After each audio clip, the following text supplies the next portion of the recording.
Hi guys, it's Lauren and welcome back to my channel. And in this video, I am going to be telling you guys about the Oklahoma Girl Scout murders.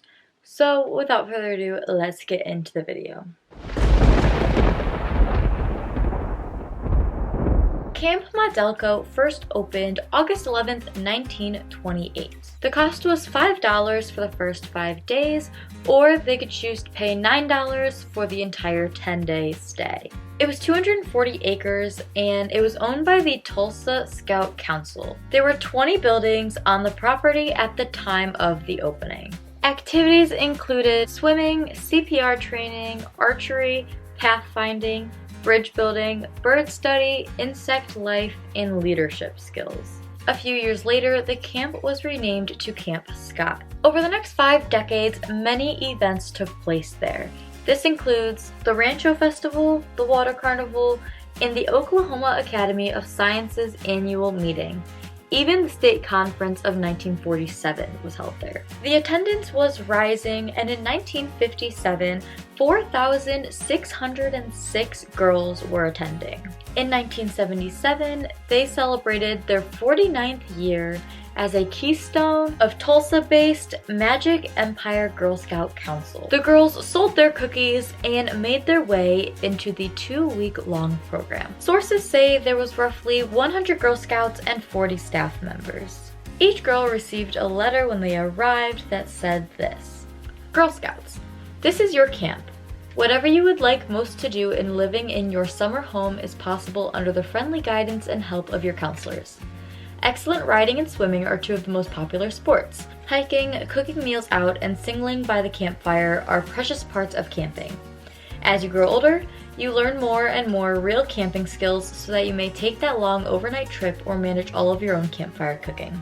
Living in a unit with girls of your own age and grade, you have a wonderful opportunity to make and appreciate real friendships. You'll probably have a chance to be in a play or challenge your cabin mates to an archery or deck tennis game. You can make puppets or create a useful article of clay or wood or leather. You'll have the chance to just sit and gaze or to walk long distances from the bluff across the lovely valley from your own wooded campsite in the Ozark foothills. Have you ever watched the stars or learned what they were? You'll do that too. Your parents are asked to cooperate with you and your camp director and counselors in making this summer's Camp Scott experience the happiest, healthiest, and most adventurous you've ever had. We'll be looking for you. This letter helped ease the girls' minds about the fact that they were kind of just dropped in the middle of the woods. They're away from their family and their parents, and it just made them feel more comfortable with the situation. On the first day, 8-year-old Lori Farmer, 9-year-old Michelle Goose, and 10-year-old Doris Denise Milner were assigned to a tent. It was the last tent in the row, and it was furthest from the camp counselor's tent. It began raining, and right after dinner, the girls were all in an area called the singing porch, and this is where they waited for the rain to stop. They then walked over to where the tents were, and 4 girls were assigned to a tent, except for the last one where there was 3. The counselors went tent to tent, telling the girls to change into different clothes, shoes, and just get ready for bed. And this is when a lot of the girls wrote letters to their families. Lori wrote, "Dear Mom and Dad, and Misty and Joe and Chad and Kathy, we're just getting ready to go to bed. It's 7:45. We're at the beginning of a storm and having a lot of fun. I've met 2 new friends, Michelle Goose and Denise Milner. I'm sharing a tent with them. It started raining on the way back from dinner. We're sleeping on cots. I couldn't wait to write. We're all writing letter now because there's hardly anything else to do. With love, Lori." Denise wrote, "Dear Mom, I don't like camp. It's awful. The first day it rained. I have 3 new friends named Glenda, Lori, and Michelle. Michelle and Lori are my roommates. Mom, I don't want to stay at camp for 2 weeks. I have to come home and see Cassie and everybody. Your loving child, Denise Milner." And lastly, Michelle wrote, "Dear Aunt Karen, how are you? I am fine. I am writing from camp. We can't go outside because it is storming. Me and my tent mates are in the last tent in our unit. My tent mates are Denise Milner and Lori Farmer. My room is in shades of purple. Love, Michelle." Now we're going to jump back in time for a second to April of 1977 before the first day of camp. This was during an on-site cadet, and Michelle Hoffman, who was a camp aide, found her and her tent mates' tents ransacked. There were donuts that she had brought from home, and those were completely empty. And in the empty box was a piece of paper with weird things written on it. The word kill was repeatedly written on 2 or 3 pages, and the 4th page said, "We are on a mission to kill 3 girls." It was taken to the camp director and she said she'd look into it, but later on, a few girls confessed to doing this, so it kind of was just brushed off as a prank. Now we're jumping forward to the first night of camp. A few times throughout the night, some campers claimed to have heard some laughing and talking, and then around 3 a.m. it was thought that they had heard screaming. But when they went to voice their concerns, they were told that it was nothing and to just go back to bed. The following day, camp counselor Carla Wilhite was walking towards the showers. She wanted to get her shower in before the girls woke up, but as she was walking there, she noticed something up ahead, and it looked like some sleeping bags. At first, she believed that they just fell off the back of the scout truck, but then she saw a naked body. She instantly knew that the girl was dead and ran back to the counselor's tent to let everyone know what had happened. This was originally thought to have been an accident. Camp director Barbara Day and her husband Richard left with camp ranger Ben Woodward. And not far from the other sleeping bag were 2 more sleeping bags, and they found 2 more girls zipped inside, also dead. And these sleeping bags were also very bloody. And these bodies were found 150 yards from their tent. 2 of the girls were bludgeoned to death, and the 3rd was strangled and sexually assaulted. Barbara and Richard alerted authorities and began organizing the return home. And Barbara had actually contacted the camp's insurance company before the parents of the victims. And this is probably because she didn't want anything to happen to the camp. She thought this was going to be a bad rap that they were going to get. And she was right. I mean, this was the last camp that Camp Scott would ever see. Highway Patrol, police, and FBI took over the scene. And what they found inside the tent was pretty horrifying. There was blood everywhere. The mattresses were completely soaked through, and the blood was even pooling on the ground. There was a red, large battery flashlight left behind, and supposedly a fingerprint was found, but nothing really ever happened with that. I don't think it was ever identified. But I also saw an article saying that the police originally said there was a fingerprint, and then took back that statement, and briefly, just kind of vaguely even, said it wasn't a fingerprint. But if it was, then all we know is that it didn't belong to any of the girls or the counselors. The wooden platform that the tents sat on had many bloody footprints. These were believed to have been tennis shoes, and the type and style were believed to have been male. At first, it looked like the killer tried to clean up some of the blood, but quickly gave up. The bedding was stripped and ditched on the trail, and the girls were bound by 2-inch wide electrical tape and lengths of ski rope.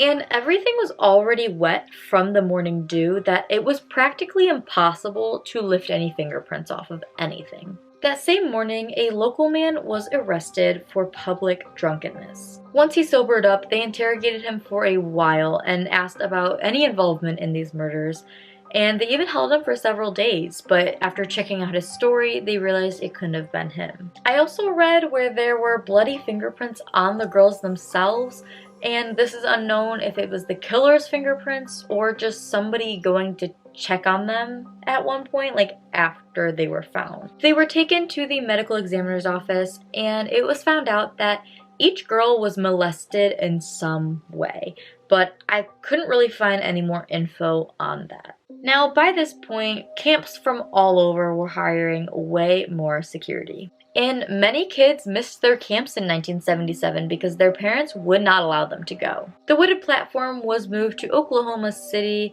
at OSBI headquarters. They preserved and studied the footprints, and each counselor was interrogated. They weren't allowed to return to their tents until everything was searched. And once they were finally able to return to gather their things, they were escorted by the police so they could go through all of the items to make sure nothing was missing. And one of the counselors realized they were missing their glasses and their glasses case. At this point, a Pennsylvania state trooper came to Oklahoma with their search dogs. On June 16th, a potential murder weapon was found. a crowbar. And around the time of the murders, there was a home robbery that took place and a crowbar was actually stolen. The homeowner also had tape and rope stolen from him, and it happened to be the same kind that was used in the murders. Now, to begin eliminating suspects, they gave polygraph tests to everyone. Camp counselors, the staff members there, and anybody who was even remotely close to the murders, but every single one passed. And then the police found a cave a few miles away from the scene that seemed to have somebody living in it. Inside were glasses, duct tape, a flashlight battery, and 2 photos with 3 women. And that brings us to Jean Leroy Hart. The 3 women in those 2 photos were linked to Jean. He knew them. The cave was located a few hundred feet from a cellar and the foundation where his childhood home was. There was also another cave discovered, and there was writing on the wall that said, "The killer was here. Bye bye fools. 77-6-17. June 23rd is when Jean was officially honed in on. He was convicted in Mayes County of kidnapping and sexually assaulting 2 pregnant women. He was in prison in 1966 and given 2 10-year sentences to serve concurrently. However, in 1973, he and 2 other inmates escaped from Mayes County Jail. He'd been on the run ever since, and it's thought to be that he was still in the area, just hiding out somewhere. And the photos that were found were actually taken by the prison photographer, who I guess Jean worked for while he was in prison. Jean was not in custody, but District Attorney Sid Wise brought him up on the charges of murder. On July 5th, 1977, a man matching Jean's description was spotted in the area. And on July 6th, the medical examiner releases the autopsies on the victims. On July 29th, a private security team who is looking after Camp Scott say they think that they saw a man in the woods. And then a discovery was made. Denise Milner's shoes and socks were found wet on the steps of the camp director's house. On September 22nd, 2 of the families of the victims file a $3 million civil suit against the Magic Empire Girl Scout Council. January 28th, the FBI releases composite sketches of Jean. April 6, 1978, Jean was located 45 to 50 miles from the campsite. He was arrested without incident after originally trying to escape out the back, but he was met with lots of guns, so he surrendered pretty quickly. They took him to McAllister Prison to hold him and even placed him on death row so he couldn't escape. Supposedly, he had tried on the glasses of the woman that he had raped in 1966, and he was also wearing a pair of women's glasses when he was arrested this time. Immediately following the arrest, controversy arose from a picture that was taken with Jean. It was a picture of officers basically posing with him, and members of the jury even said they were posing kind of like they bagged a big one. And the trial was set for March 19th, 1979. At the trial, Jean pled innocent, and it all started with the statements from the counselors. They even showed the jury where the girls were killed and raped. The defense brought in the owner of the flashlight, saying that he had loaned it to 2 boys from Kansas. It was also mentioned that Jean's shoe size was 11.5, but the footprint found at the scene was only a 9.5. The defense also said that the prosecution didn't really bring forward any evidence that proved that Jean was guilty. So instead, they brought up another suspect, Bill Stevens. Now, Bill Stevens was actually a former inmate at a Kansas prison. He was convicted of rape in the past, and he was also seen the week before the murders around the campsite. And witnesses also say that he was found that morning of the murders with boots on, stained red. The defense also claims that authorities planted evidence in the cave to make Jean look guilty. They said it's convenient that those who had access to the counselor's items would find them in a cave days later. March 31st, 1979, Jean was found innocent. Jean returned to the Oklahoma State Penitentiary, where he had 145 to 305 years left for his previous crimes. And to be frank, the jury was shocked that the prosecution had little to no evidence to prove Gene was guilty. On June 4th, 1979, Gene died from a heart attack. And honestly, the police kind of had tunnel vision. Once he was in the picture, they had tunnel vision and didn't really consider any other suspect. June 13th, 1977 was Camp Scott's very last day after 50 years of hosting Girl Scouts and their camps, and unfortunately it never reopened. The Magic Empire Council decided to sell the entire property and the remnants of the buildings in 1988. Carla Wilhite said that in 1979 she found it impossible to find another camp that would hire her.